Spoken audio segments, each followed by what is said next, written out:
All right, welcome to Words of the Wise. Today I have Deputy Chief Paul Acosta from Miami Beach PD in Florida. He has over 34 years experience in law enforcement, and wellness is something that he not only is he really passionate about this, he has been nominated to be on this podcast because he's been so instrumental in building out a wellness program within his organization. So, welcome to the show, Deputy Thank Chief you, Acosta. Paige. Thank you so much for being here. Thank you. Thank you for having me. Yeah, Awesome. I'm really excited. And I was not lying when I said that you have been nominated to be on here because of your work in wellness. So I'm really excited to share the things that you've done and the priorities that you have within your organization when it comes to wellness. But I know you've been in this career for 34 years, but really it's been like 38 years. Can you give our listeners Yeah, a little bit of background into your sure. experience? Sure. So I was born and raised in New York City in the Bronx. At 16, I graduated from high school, and a couple of months later, I went in the Marine Corps. Now, my mom had to sign my life away with a waiver and send me on my way because it was something that I was passionate about doing. And I spent 4 years in the Marine Corps active duty and 4 years in active service as well to the reserve program. But and during those 4 years, I had a chance to visit all over the world as part of being a Marine, and also participate in the original Gulf War over in Kuwait, which was an incredible, life-changing experience for me. So, and then after the Marine Corps, or right before I got out of the Marine Corps, one of my very good friends who I served with became a police officer in a small town called Kinston in North Carolina. And he would stop by and say, Paul, what are you going to do after the Marine Corps? You're going to stay in and you're going to go be a drill instructor. What are you going to do? And he would just share with me the incredible stories that he had as a basic patrol officer. And it seemed like it would be so exciting to just go down that path instead of making the Marine Corps a career, just go down the path of law enforcement and continue that life of service. And, you know, for me, I think the Marine Corps served a great part in why I chose law enforcement because it was the action and the excitement, the discipline, the professionalism that the Marine Corps brought me and instilled in me that I felt would be a perfect avenue to lean into law enforcement. Because when I was growing up, I was in high school and I was part of the law program in high school. I wanted to be an attorney.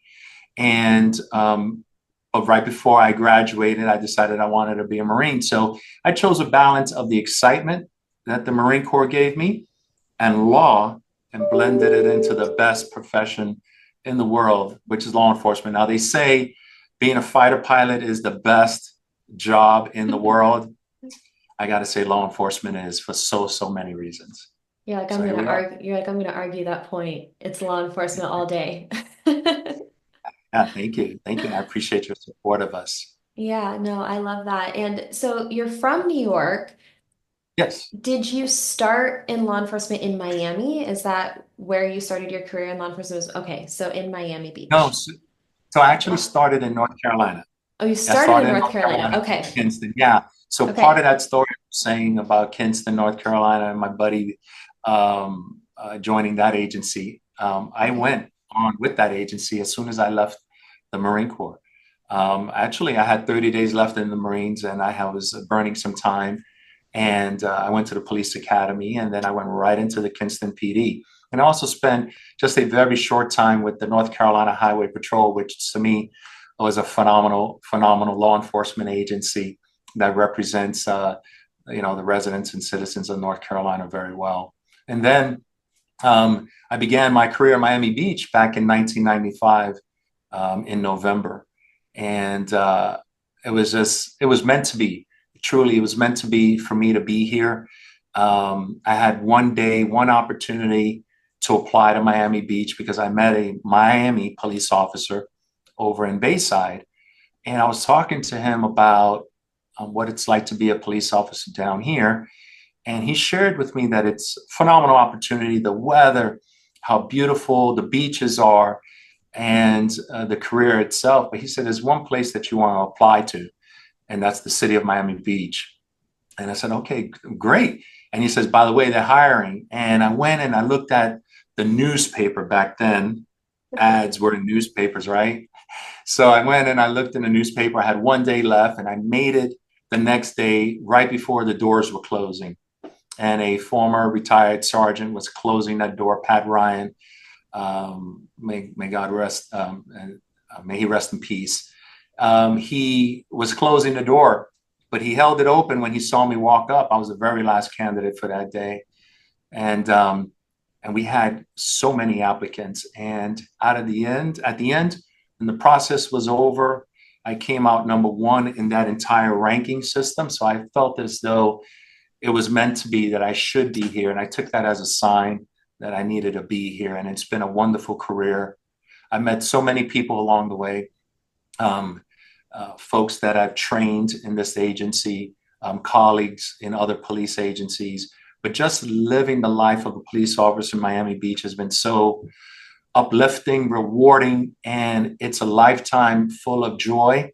Um, Having the opportunity to serve the residents, and then the privilege of being a deputy chief here in this agency and serving alongside my colleagues, the men and women of this great agency. It's really been a wonderful, beautiful career. I'm not saying that it's perfect in any ways, in any way, but and I think we'll get into some of that, but it's been phenomenal since. I love that story. Just the visual of like he was shutting the door, but he held it open Yeah, for me. And now here I am, 34 yep, years total in this career. And I think that's a great story. And I love the attitude of like it was meant to be, because I share that mentality of like everything happens the way it's supposed to. And it does sound like in that moment, it was like this door opening for you specifically, it's like this is your opportunity. So I love that story, and I love your perspective. And I do love that you said it's been beautiful, wonderful, rewarding. I love it, but it's not perfect. And we can talk about that. But what I would really love to hear from you is, because we know that wellness maybe didn't look the same 34 years ago as it does now. And you've been right. in this career for 34 years and you still love it. So Yeah. what have you done over those years to help support your own wellness so that you can get to 34 years and still have that mentality of, I love it and I want to be here? Like Yeah. what things did you do for your own personal wellness? So I think that is going to be a long answer Okay. because I had to learn along the way, to manage what I've seen and what I've dealt with, just personally as a cop here in Miami Beach. And it hasn't been perfect. I've gone through a lot personally. This profession really does take a lot from each police officer that puts on a badge and wears this uniform. And sometimes we fail, and we fail in many things in life, whether it's our mental health, our emotional stability, our family life, right? Divorce, not paying attention to the children when they just want to play with daddy because you're so overwhelmed and need to decompress. So I've experienced those pitfalls, but I think it all starts many, many years ago because there was no wellness program. When I was working the street and going from call to call to call, and even as I moved around the organization in different assignments, um, there was always a mindset of, okay, kid, you dealt with that call, get ready to answer the next call. And there's no debriefing, there's no conversation with a peer support member about the call you just dealt with. And some of those calls are routine. Some of those calls are violent, where there's physical acts taken upon you. I've experienced knockdown, drag out fights where I thought that my life would be in danger. Um, there's things that we see that you always take home with you. and they remain in your psyche throughout the course of your career. And going from one call to the next without dealing with it, without managing it, without knowing where to turn to and what resources are available to you can, over the course of a career, damage a police officer. You see police officers at the beginning of their career, they're happy, they go lucky. They have this mindset and foundation that they really want to help society. They want to do their part. You see the excitement in their eyes. And someone like me that has lived a career understands that it's not going to be as bright and rosy as one may think. And I think over time, the profession has seen that we have suffered. The police officer suffers. And if there's something we can do, if we don't do something to wrap our heads and our minds around getting officers in the right state of mind when they're out policing the cities that they work for, then we're not doing them the kind of justice that they deserve, right? They're not just another number. They're not just another employee. They are human beings, and they're not robots. And I think quite often, perhaps the public thinks that we are supposed to get it right every time, you know, and we don't. We don't. We try to, but we don't always get it right every time. So I think for me, going back perhaps 20 years ago, I spoke to a family therapist who I still speak to today. And I'm not shy to share that information because it has helped me along the way with managing what I'm dealing with, what I'm feeling. And it hasn't been 20 years consistently. There has been years where I've, didn't speak to him and things of that nature.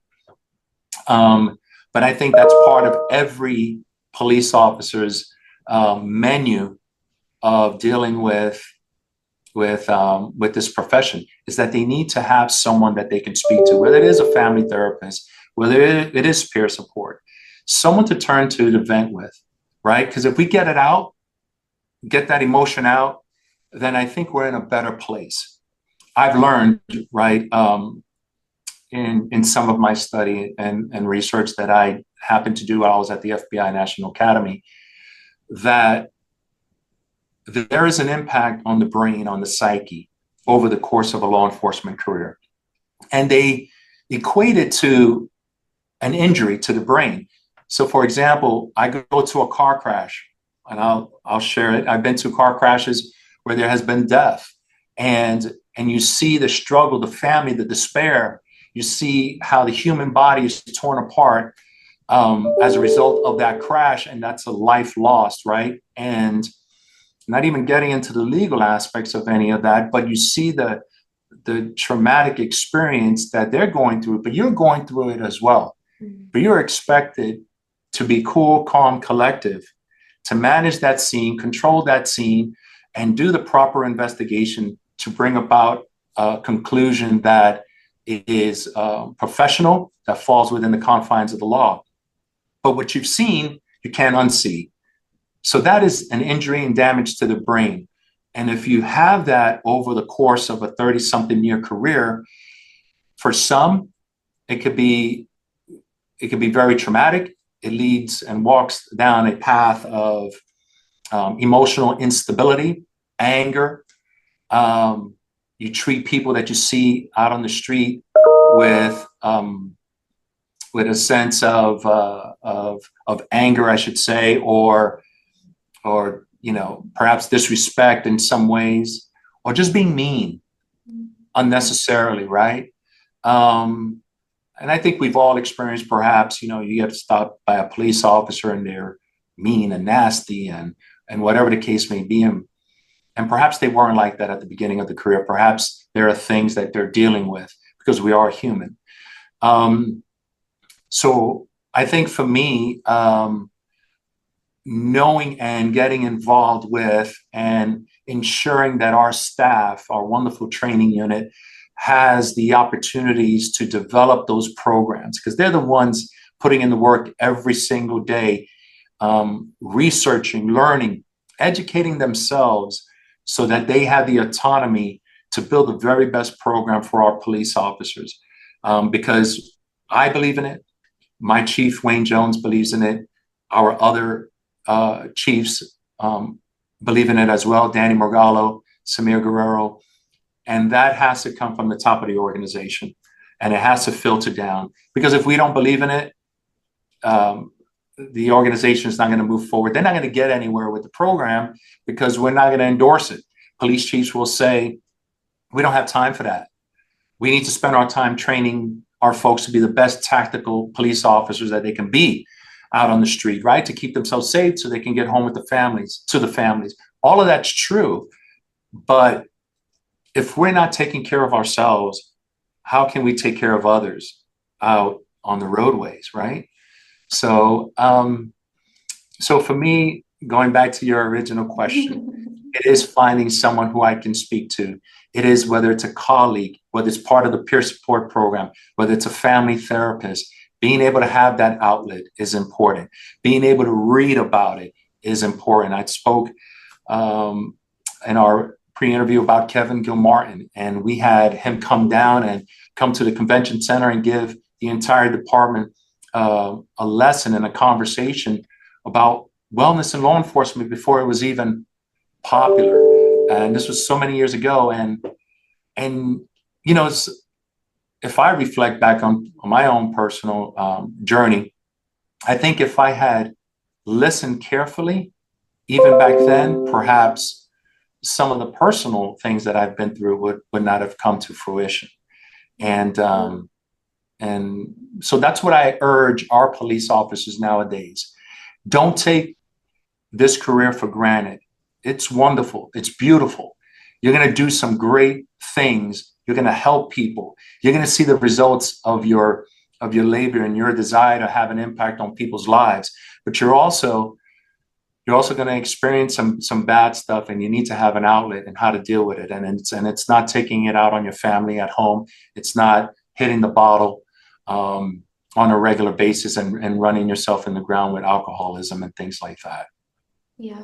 Well, So, I love that you said that you were doing this before it was cool because I say that all the time. Like because I started in this wellness space 8 years ago, and I always laugh about it. I'm like 8 years ago, like it wasn't what it is now. And I've seen the progression of wellness over the last, 8 years, and it's been amazing to see the priority that agencies and leadership is placing on wellness and, making yes, sure that their personnel, sworn and civilian, both have resources for their physical and mental and emotional health. But I used to say that all the time. I'm like, man, I've been doing this before it was cool, before it was like right, the right, buzzword or whatever. But there were a few things I wanted to touch on that you said that I thought were really important. One is this idea that you have to be able to offload the stress and the things that you go through.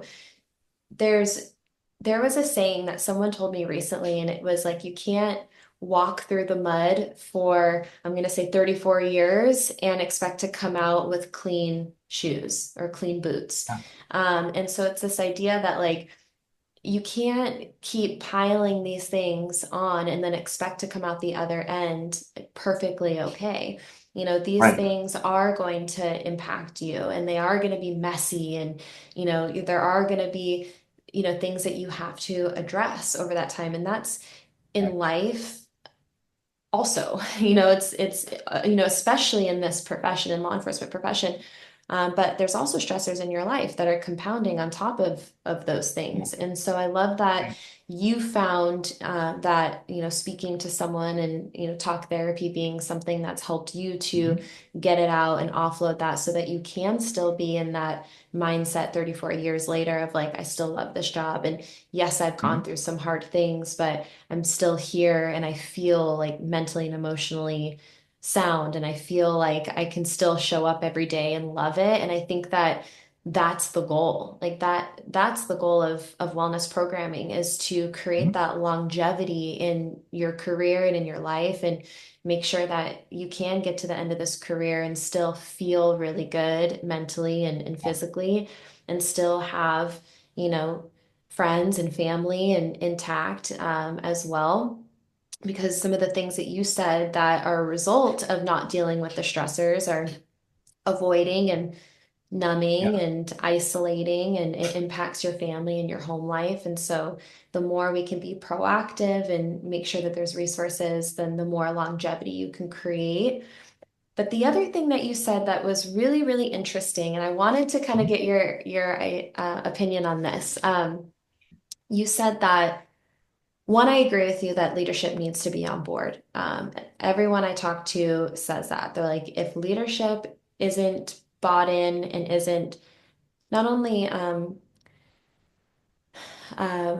like receptive to it, but pushing it, saying like, hey, like we're gonna make sure that this is done.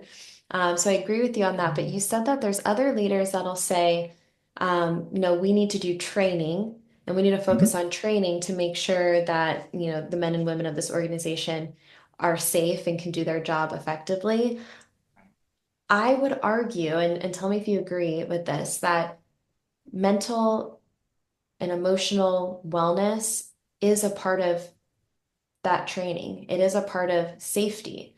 The more you can practice that and have those resources, and if you can prioritize that just like you would do any other training on the job, then that's going to create safety on the streets too. Would you?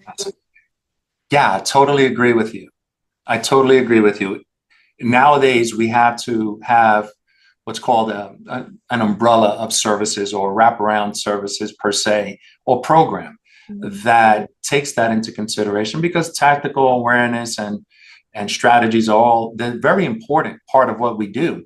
But if the mind ain't right and you're going on that call for service and you're dealing with something that you just saw 30 minutes ago and you're not focused on that next call, or you're dealing with financial issues at home that are really burdening you, your family, and that impacts your psyche out on the street, on the road, then you're not going to deal with that call for service effectively. So, emotional well being, wellness is probably the most important thing that maybe we thought about in a small space or in a fragment of a section of a second 20, 30 years ago. But it is probably the one of the most important things any agency should be focusing on besides the normal typical police training. Mhm. um, it's health and fitness. Do agencies offer health and fitness to their police officers for free?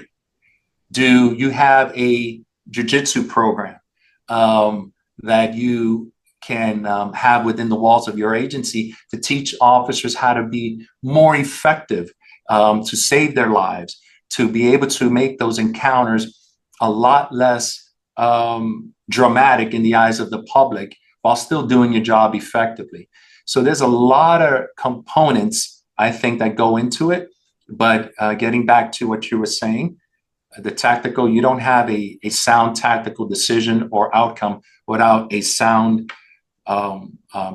without a sound emotional person that is in charge of their thoughts and their psyche while they're working.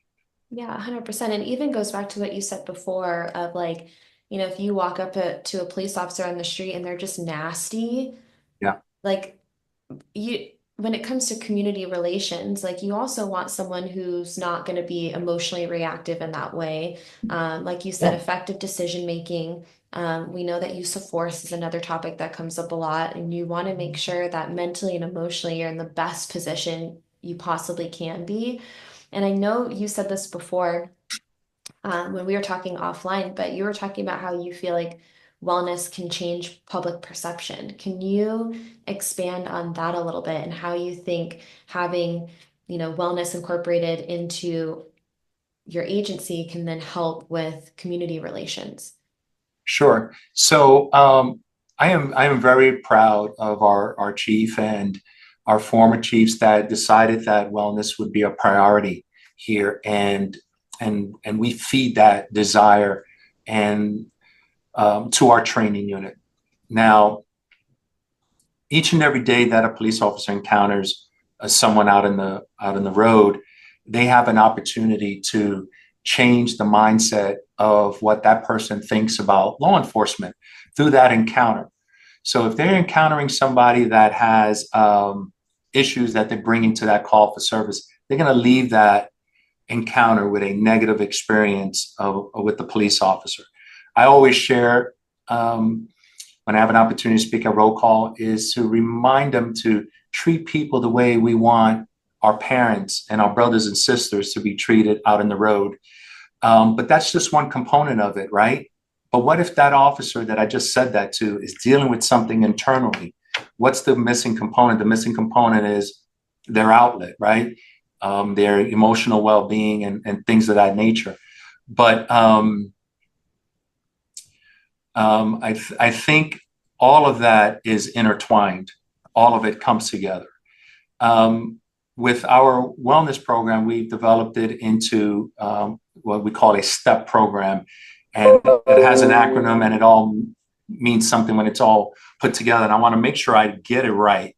So I'm going to just share with you really quick what the 5 pillars are. And the first one is support, right? Support family, friends, organizational membership, spiritual beliefs, hobbies, and things of that nature. Tactical knowledge and skills, having a vigilant mindset, sound, effective defensive tactics. I spoke about jujitsu as an example that goes beyond just typical defensive tactics, proficiency in firearms, secondary training, things of that nature. Emotional well-being, right? Maintaining positive emotions, keeping a positive attitude, physical health, good eating habits, physical fitness, and how that gets incorporated in the agency. And then, of course, personal and financial stability, realistic and short-term goals as it pertains to that. But there are, I think the profession in and of itself is starting to wrap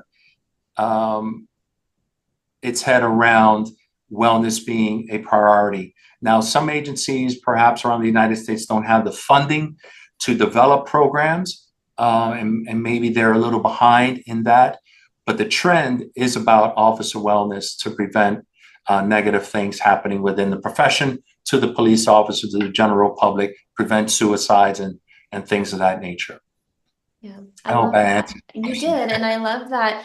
One, I always laugh. I'm like, you guys love your acronyms, but that one was a good one. I loved the step and how you explained, your thought process behind how you're building a wellness program and what those priorities are for you, because it is it's not a one size fits all. And that's the one of the conversations I have all the time. It's like, how can you create a wellness program internally within your organization that speaks to your culture and your people? And it sounds like you put a lot of thought and effort into what that looks like and creating Yes. that step program within your organization. So I think that's great. I One of the things you just said that I would love if you could give your insights on that, if you have Mhm. personal experience with this or what your um, opinion or your insights are on officer suicide. I know you said that obviously that's worst case scenario and we're still seeing it. We had a few reports within the last couple of weeks, across the country of a number of officer suicides. Could you give your insights or your experience into that? Yes, unfortunately, in our own agency here, we've experienced some of our colleagues that have committed suicide. And in one, without mentioning any names, one person in particular, you would have never known what they were experiencing because they didn't have a peer support program. They didn't have a wellness program. They didn't have a chaplain corps.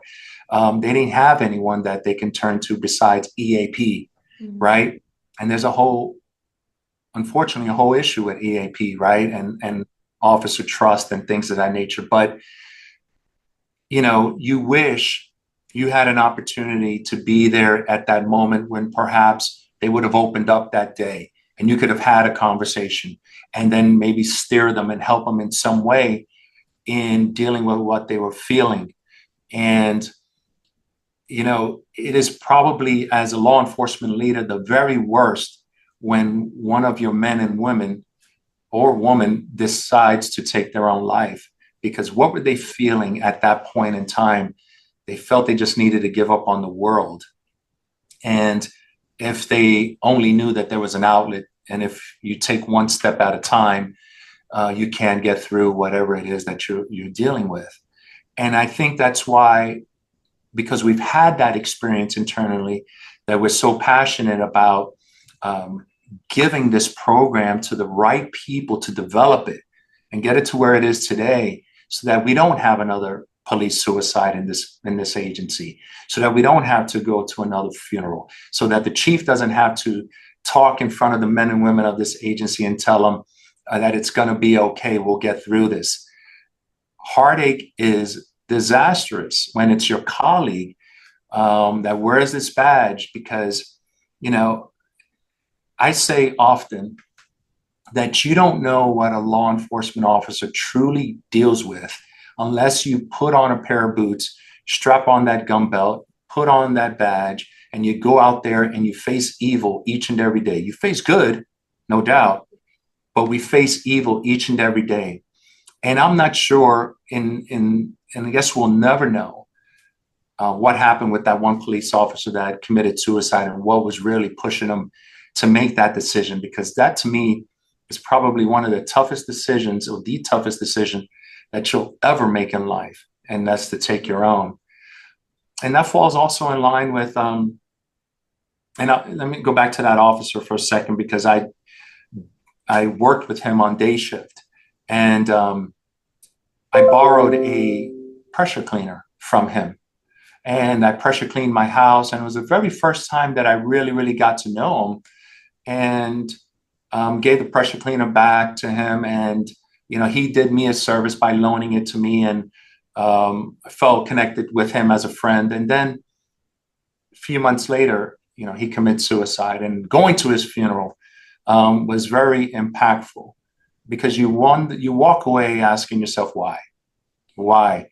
Life is so precious. We're here for a fragment of a second, and there's an opportunity for it to be better tomorrow if you know how to find those resources to help you. And then we have alcoholism, right? One of my dear friends and colleagues many years ago began drinking himself to a point where he had to be let go from this agency. There were incidents where we couldn't find him, things like that, and alcohol was involved, and eventually passed away from that lifestyle and things of that nature. And it's unfortunate, because had we had a wellness program, had we had officers sitting next to each other at roll call, asking the right questions, not being afraid of saying, hey, you can get help. There was that stigma constantly associated with law enforcement and not getting the help that they need when they're in trouble, when we're in trouble, right? It's always, kid, get onto that next call. You're a tough guy. You're a referee. You're a social worker. You're the ones charged with dealing with the world's problems. But who helps you deal with your own problem, right? And those officers didn't have that. We didn't have that program.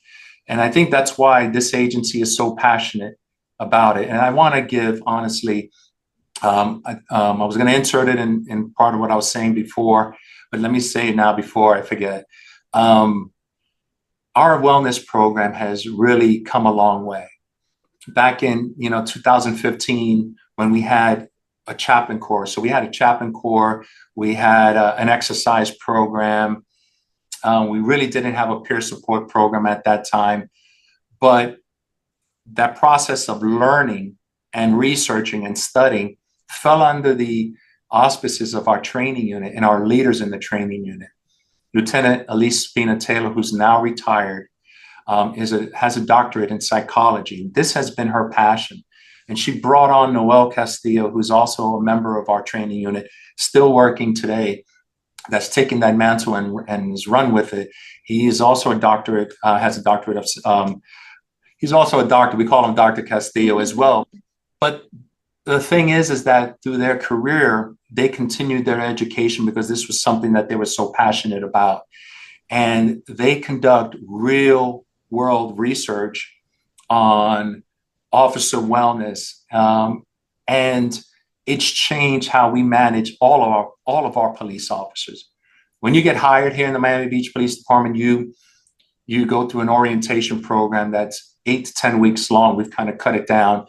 And part of that is the introduction to our peer support program. I mean, our wellness program that includes peer support. And they get it from the very beginning. They get that Gilmartin book that they can read and take home. And they go through the chapters in that book. In fact, our former Assistant Chief, David De La Spriella, who's retired, would go down there and meet each new class and read from this book excerpts about it and why that book is so important to have very early on. And we buy it for them. Mm-hmm. And I think it's the investment and learning along the way that there are different ways you can come after or come at a police officer and keep them on their wellness game. I think we've come a long way and we've developed it very well. I think I talked about STEP, the program acronym. If you walk onto the second floor of our police department, you see it on the walls. We have beautiful wallpaper that accentuates all key components of each acronym. And then also a bulletin board where we have announcements where we talk about yoga classes that are coming up. I know that that's something that you love. Page. And that's open to not just our police officers, but our professional staff that support us in each and every thing that we do. And it's a constant reminder. So when you're walking out of an office or you're coming down for roll call, you are constantly reminded of what's important because you see it there in front of you. They say one of the ways to maintain and remember things is to constantly see it. Put it up on your refrigerator if you want to remember it, right? We have it up on our walls because it's important that our cops see that we buy into it as leaders, but that this is the direction of the Miami Beach Police Department. And I don't think that'll ever subside. Whether it's 10 years from now, 20 years from now, this is the way life is going to be for our police officers. First of all, I want to thank you for sharing your experiences that you had, internally within your organization with suicide. And it's devastating and completely heartbreaking. And I appreciate you being vulnerable and sharing that. And obviously, we never want to hear about that happening. Right. I think in a perfect world, there would be zero. One is too many. And it sounds to me that you as an organization took that tragedy and said, we're going to do everything that we can to try to make sure that that never happens again. That we have the resources and our people know that the resources are there to try to prevent that from happening. So it sounds like there was growth that happened, as a result of that tragedy. There was growth. And it took one or two people to remember that and decide at some point that we need to do something about it. Right.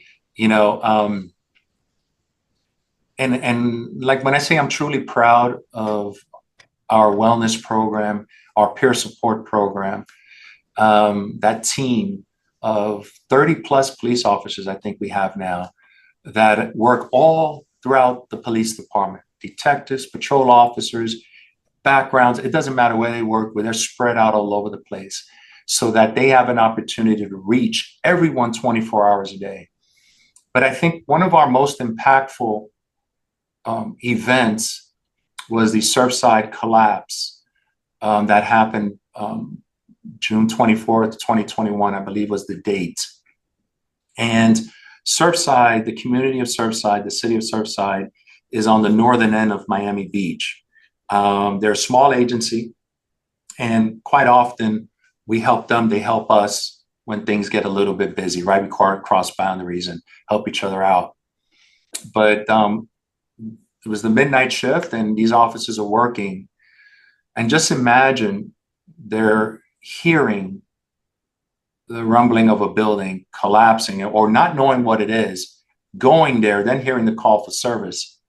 and knowing that there's humanity below the rubble, and what they had to deal with there in the coming days, in those moments, in the search for survivors, because it was a partially collapsed building. There was always a potential for more to happen in that event. But that immediately triggered Lieutenant Spina, who heads the program. Um, she received a phone call that night because our supervisors that were working that night knew we had a trusted program in place, and that those cops, Surfside Police and Miami Beach Police, that responded to that scene just hours earlier, are going to need critical peer support intervention. And she formalized the team, and without hesitation, a robust amount of police officers um, went to the scene to be able to help them, talk to them. We moved them away from the scene back to the police department, allowed them an opportunity to freshen up. They had debris on their uniforms, and then have a conversation and a debriefing and just listen to what they were feeling and going through. There's some research that talks about that being important at the onset of an event, and then there's also ongoing need to have those conversations post-event. And if you look at some of the images that might be online, you might capture some police officers, and you can see the agony and the pain that they're going through. And that will forever be with them. And if we don't help them, and if we didn't have a program in place, I think long term it would be detrimental to them. I really hope they continue down that path of recovery from that, because I think it'll do them well, but we have something in place for them. So, Yeah, and it sounds like you were prepared, and that might not have always been the case because we know that, right, wellness looked different years ago than it does now, but you were ready and prepared for that, and your officers knew that there was something, available post-critical right. incident. And I think that that's so important. And one of the things I wanted to touch on too is you said a lot of organizations might not have the funding. And this is always some like a challenge, right? The budgets are a thing, funding is a thing, but you said a couple tactical. I know you have a robust wellness program and you have peer support and you have jujitsu and you have, yoga classes and you have a lot of different options. But one of the things that you said that I just wanted to remind anyone who's listening to this who maybe is trying to build a wellness program and doesn't have funding or doesn't really know where to start. You said that you give every new officer a book and someone from leadership goes and says hello and reads out of that book. That is effort and not a lot of money, but can have an Right. impact on wellness. And so I think that that's a reminder that yes, all the other things are great. And in a perfect world, you would have everything under the sun when it comes to a wellness program to make sure everyone feels supported. And we know peer support, takes money for training and things like that. But I think it's just a simple reminder that, sometimes the small efforts and the small things that you do can have a positive impact on that long-term wellness. So I wanted to just like point that out because I really liked that where you were like, yeah, we just give everyone a book that we think is really useful. And we Yes. like make sure that as leadership, we read a little clip of that and like shake everyone's hand and make sure that they know that they have something there for them. Yes. Yep. Very important. Yeah. I wanted to ask you a question. Sure. I know that, you kind of explained why this is important for the organization and kind of how you guys got there and some of the things that you're doing, and you have your pillars of wellness. Sure. Why is this important to you? Why has wellness, organizational wellness been important to you personally? Yes.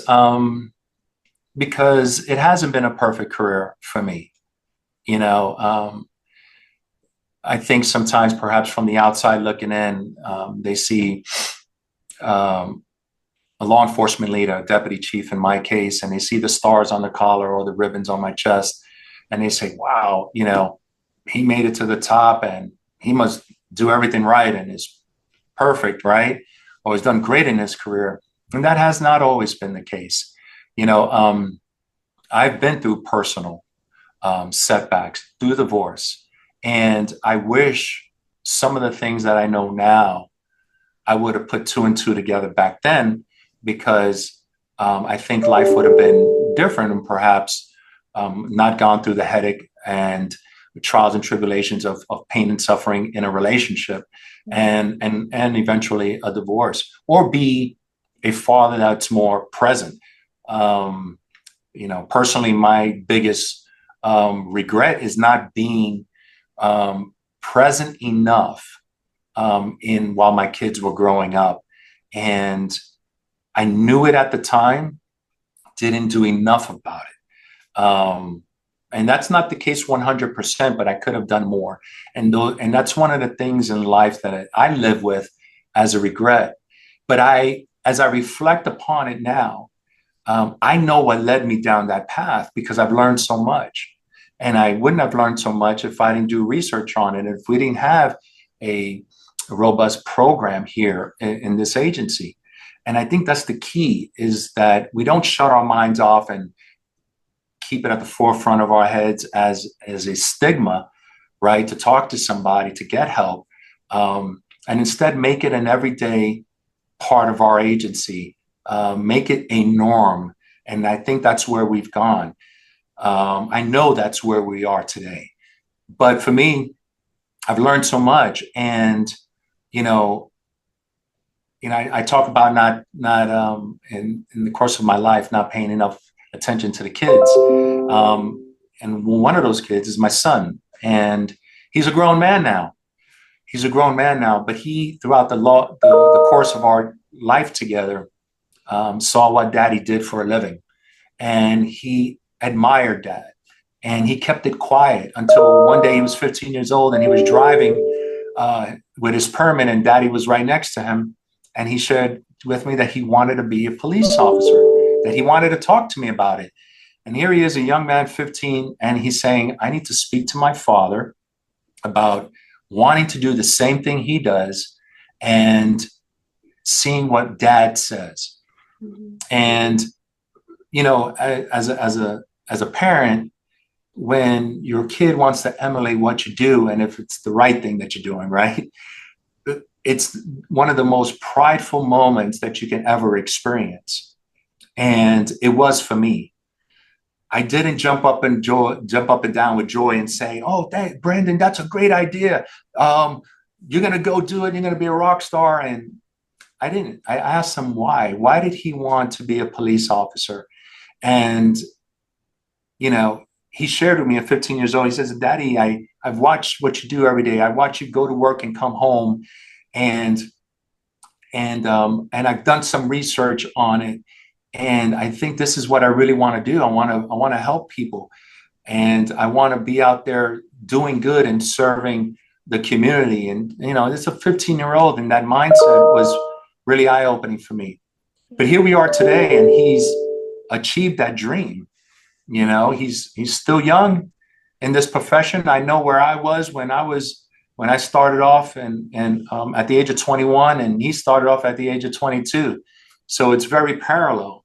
But I think as a father who's been through a career in law enforcement and understanding the pitfalls and every single thing that he will encounter in front of him, I have a duty.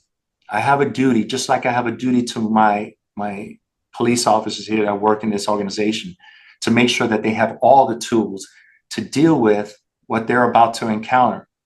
But more on a personal level, it's what it drives me. It drives me that he come out on the other end a good person, remains a good person, I should say, right, over the course of a career. A person that does not have emotional instability, that he doesn't go through a divorce, that he knows how to prioritize his family when he's away from the job at home, that he understands that turning to alcohol as a method of coping is not the right answer. Um, Even some folks in this profession have turned to drug use, not the answer. Um, so, as a loving father, right, as a parent, I think it is my job and my duty to expose him to how to get the necessary help if he needs it, but to be proactive about it, not wait till you need it, be proactive about it. Um, and I would be there forever, to guide him as much as I could over the next, few years that I'm still around. Well, what a beautiful opportunity that you have to take everything that you've seen, everything that you've learned personally and professionally, and to give those words of wisdom and those learning lessons to your son so that he can have an even better career, and I think that we all want like anyone who's below, I don't mean below, but you know what I mean, anyone who comes after us, like we want them to do better, be better, learn Absolutely. from us and our mistakes. And so it's a beautiful opportunity that you have as a father to pass that on to your son so that he has the best, most successful career that he can possibly have. And I don't know if I shared this with you when we talked offline, but one of the reasons why I started this podcast in the first place was to be able to share those words of wisdom from leadership, from individuals like yourself who've been in this career for a long time, who have been through it and, have come out the other side with that wisdom. And my last question, and I'll let you take the floor if we forgot anything after, but my last question to you is, and this might be easy for you because you have, a son who's, the younger up and coming generation, but what words of wisdom would you share with someone who is earlier in their career that could help them with their wellness? Something that you wish you would have known or would have listened to, or something that has helped you throughout the last 34 years? Yeah. I think it falls in line with my mindset of how I deal with my son. And that is, it's okay to need something. It's okay to talk to someone. It's okay to say I need help, and not come into this profession thinking that you're Superman or Superwoman and can manage all the pitfalls over the course of a career on your own, because you really can't. You really can't. I think at some point at the end of the career, there will be some sort of damage because of everything that we deal with each and every day. So, my advice to a young police officer is to be engaged, seek out what you're when you're thinking about the profession. Perhaps choose an agency that has a wellness program, whether they're developing one or have a robust program, but one that cares enough about the men and women and civilian support staff that serve the organization and believe and invest in them, whether it's time, whether it's money, whether it's a book, whether it's reading, whether it's research, whatever it is, that they have that type of organization that they can go to. It's not simply about the excitement about the job anymore. In order to have a long, successful career, officer wellness is and must be part of your mindset coming into this profession. And not many people think about that component. They don't. The first thing they look at a job application or a hiring announcement, how much money do they make? Yep. Yeah. What can I start off at? Yep. Right. And then they look at perhaps the other opportunities. And I think any police agency that has a wellness program should list that at the top, the very top of some of their offerings that they have. Because if they have that, then you understand the type of organization you're about to enter and work with. And I think you're going to be a better officer, both professionally and personally, and you're going to have a lifelong career that's successful at the end. So that's my advice. Thank you. I appreciate that advice. And I think that that's a great, like, one, don't be afraid to ask for resources and to talk about the things that you're going through. And it goes back to what you said before of like breaking that stigma, making it normal, because what you guys go through is not if, it's when, and it's how severe. Like, that you're going to see things throughout the job. That's what you sign up knowing is going to happen. And so how can you destigmatize that? How can you make sure that you're okay with not being okay and okay with talking about it? But then from an organizational perspective, I love that you mentioned that of like, look for that, seek out agencies who care about it, who are going to support you and take care of you. And then as an organization, like that's one of your best recruitment tools. Maybe not best, but it should be, like that should be a part of your recruitment tools is, Right. having wellness at the top. So I appreciate your words of Yes. advice and everything we've talked about today. If there's anything else I missed or anything else you want to highlight about, what you or your organization is doing, you have the floor.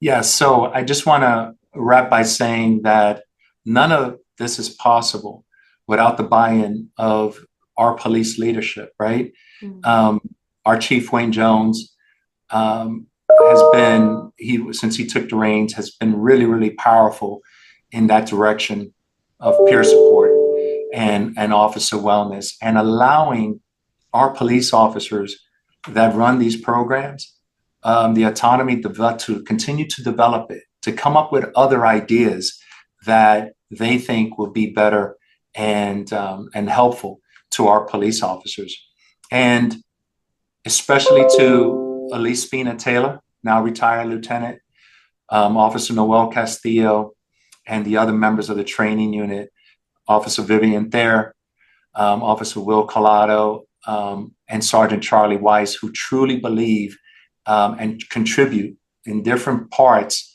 to making sure that this is a phenomenal program.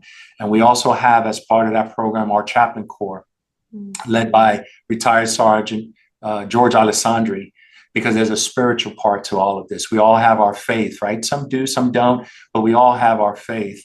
And being able to have a chaplain corps, which we do. We have a robust chaplain corps of retired officers and then also pastors from churches in and around the greater Miami area that serve alongside with us and that are there through traumatic moments that just come by our office here to simply just pray for us. Yeah. And that thought process, that mindset, I think feeds the soul. And I'm getting ready to retire here in about another month and a half. Yeah. And the good things about this police agency, this program, the people that work here is what I'm going to miss the most, because we are making a difference in this community. Sometimes the general public may not see that, but the men and women of this agency and our civilian support staff truly love this city, and they work very, very hard for this city, and they go through a lot for this city, both professionally and both personally. And I think that is why our program is the way it is today and is so robust, because we care about them. We want our public to know and trust that when they call for a Miami Beach police officer, they're going to get a healthy police officer with the right mindset to solve whatever problem it is that needs to be solving. So, Paige, I want to thank you for what you do and for the opportunity to share with you today, and the awareness that you're spreading around the United States and the contacts that you made with law enforcement leaders around the country. Because I think the more we share, the more we talk about it, the more of those walls of stigma are going to be broken down, and perhaps those that are not truly a believer will one day decide to go down that road. And if they need a resource, I'm not saying we do it perfectly, but at least we can get them started. We'll always have our doors open to any agency across America that needs a little bit of direction. So thank you for that and what you do as well. Thank you. I appreciate that. And thank you for coming on the show and sharing your time and your knowledge with me. And congratulations on your upcoming retirement and Thank you. congratulations on 34 years in law Yeah, enforcement. That's something to be celebrated. So thank you again for thank your you. time. I really do appreciate it. Yes, ma'am. Thank you so much. Take care. You too.